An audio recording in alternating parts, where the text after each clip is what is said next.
What's the wildest thing you've ever heard teachers say in class? Gen X here. Born in the 70s, grew up in the 80s. So, naturally, I was right in the firing line for the fire hose of horseshit known as just say no to drugs. Teachers were spouting some unbelievable shit back then. It was like improv night. They were given a blank check to just vomit out whatever popped into their heads as long as it was a drug, and it was wild. One of my favorites, I remember a teacher in middle school, can't even remember what class it was, talking about LSD. She said, and I swear this is almost a direct quote, if you drop too much acid, it causes mold to grow in your brain. This is why many Vietnam veterans have flashbacks, because their brains are damaged from the mold and it makes them mentally unstable. Even back then, as an ignorant little 12-year-old, something about that seemed just a bit off to me. But WTF was I gonna say? She's the teacher, so she must know what she's talking about, right? Some of the digital arts instructors I had 20 years ago were some special people. One teacher who was a multimedia instructor was telling us how Photoshop was primarily used for video editing. Not like exporting images for video or exporting to a format that Premiere could read because that was possible with a film strip, but used for video editing. I had a friend argue with the teacher on this to the point he walked out of the class mid-argument and dropped the class. Another teacher in video production said that Mac was primarily used for video editing. Okay. Sure, maybe that's fine. Then he following up with saying that PCs could not do video editing. As in no software support and they weren't up to spec hardware-wise to do it. Which was funny.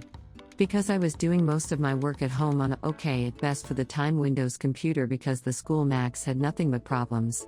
Still remember him agreeing to let me do that and turning in a video that blew him away. This wasn't something he said, but something he did.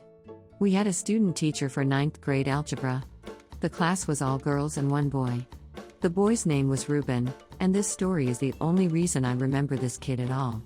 First day, the student teacher tells us he is a professional athlete, and the first person that could find out the sport would get something like 10 extra points on the final, and he would demonstrate his sport in class. It goes on for weeks with all of us guessing. Almost the end of the school year, Ruben comes in with a bodybuilding magazine that had pictures of the student teacher. The student teacher says the next day, he will give us an in-class demo of bodybuilding poses. He actually does it, topless, covered with body oil, and with a big-ass boombox blaring club music behind him. The 90s was amazing. There was a socially awkward big guy in my grade back in high school, who I was sort of friends with. Idolized truck drivers, talked about how he wanted to be one or a farmer. His hygiene wasn't the greatest, and the grades jocks collectively nicknamed him Stink. This was particularly prevalent in grade 11 math, where the teacher, who was rumored to smoke dope with students from time to time, didn't care. One day in math class, one of the jocks stuck his leg out in the aisle and tripped him, causing him to collide with another jock's desk. The second guy made a loud fake complaint, and the teacher, who had only seen what happened out of the corner of his eye, shouted, "Stink. Sit down." Couldn't believe it. Not the greatest teacher. He used to let me go home early from school when math was the last subject of the day and I'd shown him I'd finished the in-class work. Pretty sure he wasn't allowed to authorize that, but neither of us ever got in trouble. I also once listened to my grade 9 gym teacher explain to the mixed gender health class about the massive killer whale boner he saw at an aquarium in his hometown. So one day we had a sub in our calc class in high school. He started off with the whole "I am not a sub, I am a learning assistant" or something like that, and I already knew we were screwed, and I could tell the rest of the class felt the same way.